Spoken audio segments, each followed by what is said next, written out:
This is how I'm going to scale my business in 2024. I'm going to take it from down here to up there. So this is going to be my playbook, everything I'm going to do. I'm going to write it all down on a big bit of paper and I'll go through it step by step, exactly how I'm planning to make my brand go big. But before we get into that, I've been playing around with wax melts. I've been wanting to do them for a while, but I haven't really thought of a way to package them that stands out, because you see them all on Amazon and they're one of the little boxes. And I've had these little packages around for a while, but I just didn't know what I wanted to put in them until I was playing around with these. But look how satisfying that looks. Those little like hexagonal honeycomb shaped things. But yeah, they look sick in there, and I can get 21 in this package. So that is something I'm working on at the moment. Do not steal my idea. If you do, good luck, hope it works for you. The first thing I'm going to do is scale my brand down. I'm doing way too many things. I'm trying to accommodate for everyone and anything. I've got different scents for every single person you can imagine, and they're just not exciting enough. It's too broad, it's too much going on, there's too much stock, it's too much wastage, it takes too much time getting all the labels together. It's, like I said, too much. So I'm gonna scale everything down. I'm gonna keep selling what I've got, so I've got some money coming in, because they do tick over, they do sell, but slowly scale it all down. So I'm just gonna be maybe doing 6 of my new scents and maybe 6 of my old scents, because there are some good ones on there. Some ones I wanna keep, like rhubarb and mint and the gin and tonics. Just stuff I started with, which maybe hold a bit of sentimental value to me. And I wanna maybe expand to wax melts with my new and exciting, unique, extraordinary range. So that's what I'm working on here. So if I can get the candles to go with the wax melts, these may be priced at like $8.99 in there, because they get a lot in there, and I've been testing them today, and each one has lasted for well over 5 hours. It actually lasted longer than the tea light, so I was well impressed with that. So I'm gonna get that branded, I'm gonna get my candles branded, and that's what I'm gonna push. But we'll go to the bit of paper I'm working on now. So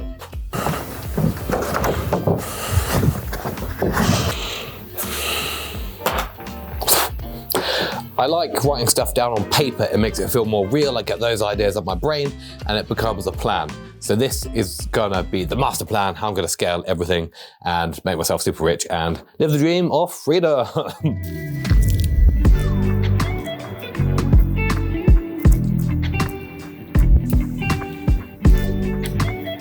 So this is the plan. I'll go through each step in a moment.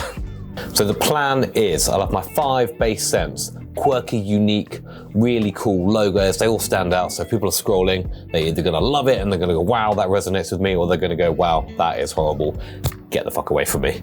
Either way, it needs to have a statement piece rather than candles that just blend into the feed.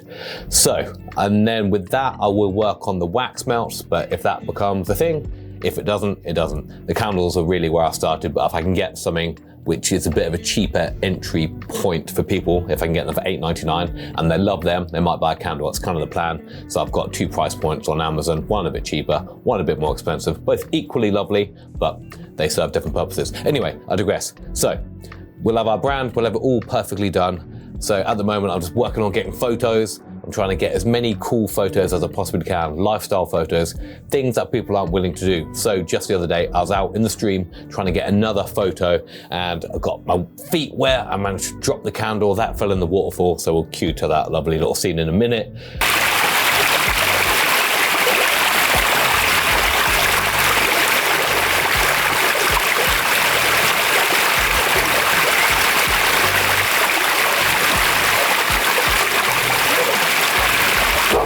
Reggie, stop. Reggie, come here.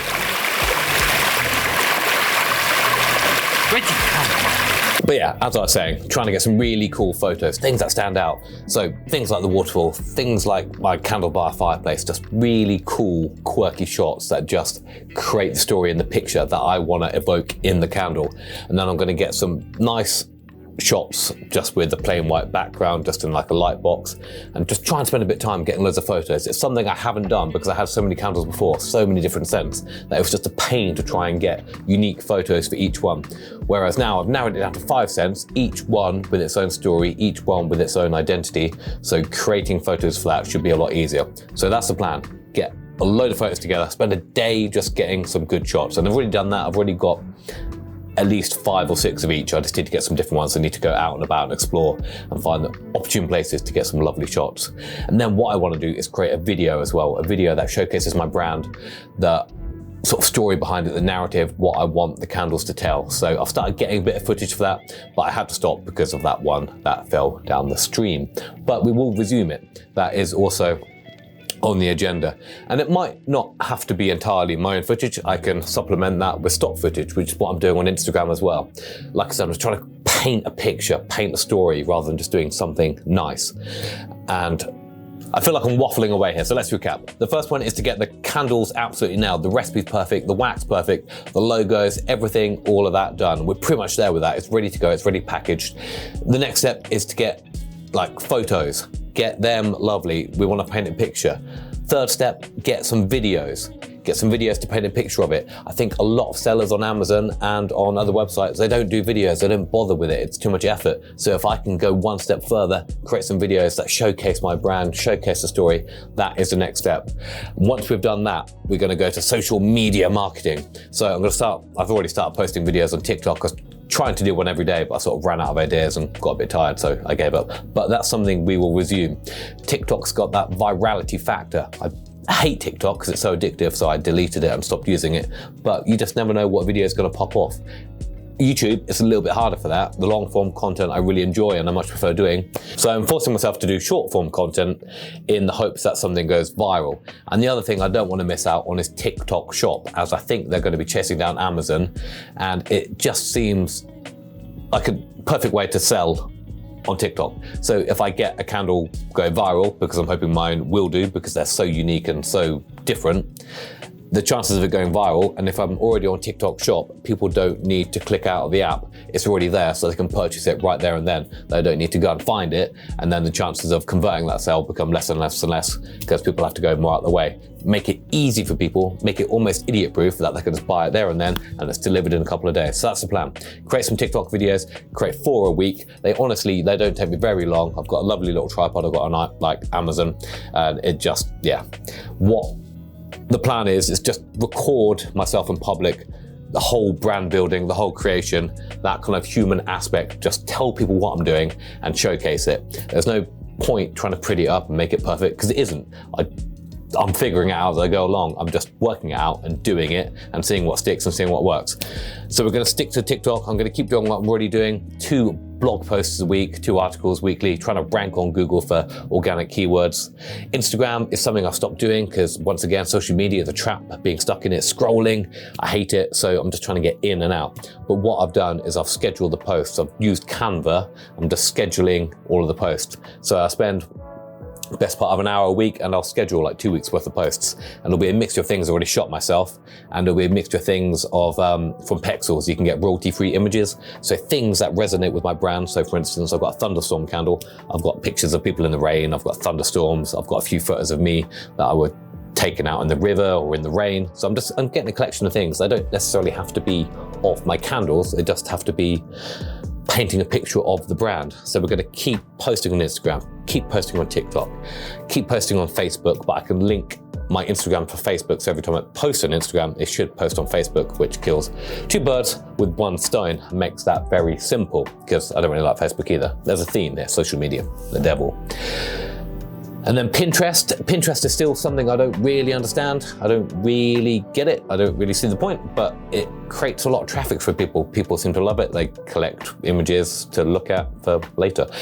So I'm just posting a couple of times a week on there. I was paying people on Fiverr to try and boost it, but they were just recycling a lot of other people's content, and it worked, it got traffic, but it's not the traffic I want, and it's not traffic that'll convert or they'll be interested in my product. They're looking at something else and they're going to my website and going, that's not what I just looked at. So it wasn't relevant. So I'm just trying to post on Pinterest a couple times a week. I've had a few posts that have stuck. I did a post about, is it safe putting dried flowers in candles? And that one did quite well. That's got me maybe 50 views a month. So it's just picking something like that. You never know what sticks. If you don't try, you don't know what works. So I'm going to keep having a go to see what's in my paper there. And then YouTube, I'm going to keep doing 2 videos a week. They're slowly getting better, and I think I'm slowly finding an audience. People are resonating with the content, they're enjoying it. People like seeing someone build a brand in public, and that's what I'm doing. Just make sure the microphone is still on, because I've had a couple of videos where I've recorded loads of content and the microphone ran out of battery. painful. So yeah, keep up with the YouTube videos. I enjoy doing them, and I just would like to become a YouTuber. So if I can make that part of my income stream, wicked. If not, I'll just keep doing it. If I can help people and they can get some information and knowledge from what I'm doing, learn from my mistakes, then that is wicked. So keep up with the YouTube. And then if I can get some more wholesale sales, if I can reach out to local shops, email them, DM them, it's something I haven't really pushed, mostly because I'm a bit afraid. Putting myself out there in my local area, speaking to people and trying to give them something I've made, I never feel like what I've made is good enough for people, let alone to sell it. It's a bit easier online because it's a bit faceless. I know what I've made is good, and I fully believe that, but for some reason I get imposter syndrome, and some kind of self-doubt when I'm doing it in person. I'm trying to sell myself. I don't know why. It's just weird. But if I can overcome that, push myself out there, at least start with cold DMs and emails and see if people like the products, I'm all right. Once I've had a bit of a warm lead, I can go and meet people, I can go and talk about it. But just rocking up at someone's shop and going, would you like some stuff? It's just not quite there yet. But we can ease into it by doing the emails and the DMs and maybe sending out products to people, just literally just shipping them a product and saying, this is a sample, try it. If you like it, send me an email and buy some. So we're gonna push that, we're gonna push the wholesale. And then with the Amazon, I've got all my listings together. I haven't quite sent everything yet, as there's a few issues with Amazon disbursements at the moment, a real pain, causing a lot of people lots of issues. But I'm gonna get all my listings together, get all the photos up there, get the videos up there. I'm gonna have sent notes. I'm gonna have as much information as possible. I'm gonna get the best sales copy I can. Everything is gonna paint a picture. It's gonna be so descriptive. And if people like what they see and it resonates with them, I'm hoping that will convert them into a sale, because it will be so convincing. The narrative is there. It's just, I'm hoping it will just be something that people haven't really seen before, or something just a bit different, and it will stand out from the crowd on Amazon. So yeah, get really good videos, get really good images, get really good sales copy, and then just have it much better than everyone else's. If I can do all the things that people aren't willing to do, put myself out there a bit further, there is no reason why I can't succeed this year. I just need to keep up with it and keep consistent. It's sometimes, even like yesterday, I just felt like there's a bit of self-doubt that creeps in. You don't know if you're doing the right thing. It feels like you're either wasting your time, you're wasting your money, or all of the above, and it doesn't feel like the right thing to do. And I'm sure a lot of entrepreneurs and a lot of people that are taking risks and trying to do their own businesses, it's something they feel. But I just keep overriding that, keep trying to outwork my self-doubt, and every time I get little wins, they remind me I'm going in the right direction. And even stuff like this with the little wax melts, and just managed to get something that fits in there, that looks cool like that, that is something that gets me excited, because I've unlocked another piece of the puzzle. It's like I'm putting together everything, and each bit that fits, it's like I'm leveling up, and it just helps build that confidence that I'm going in the right direction. I'm slowly building it, slowly getting there. Those are the things I'm going to do this year to scale my business and to get it to a decent level. There is no doubt, no reason why I can't get it making £2,000 a month in profit by the end of the year. If I stick to these things and I keep pushing it, keep up with the content, keep up with the marketing, just make it the best possible product. That's the end of this video. If you found it useful, give it a like and subscribe to the channel. I'm hoping there's not too much waffle in there, as there's normally so many thoughts in there I need to get out. But anyway, bye.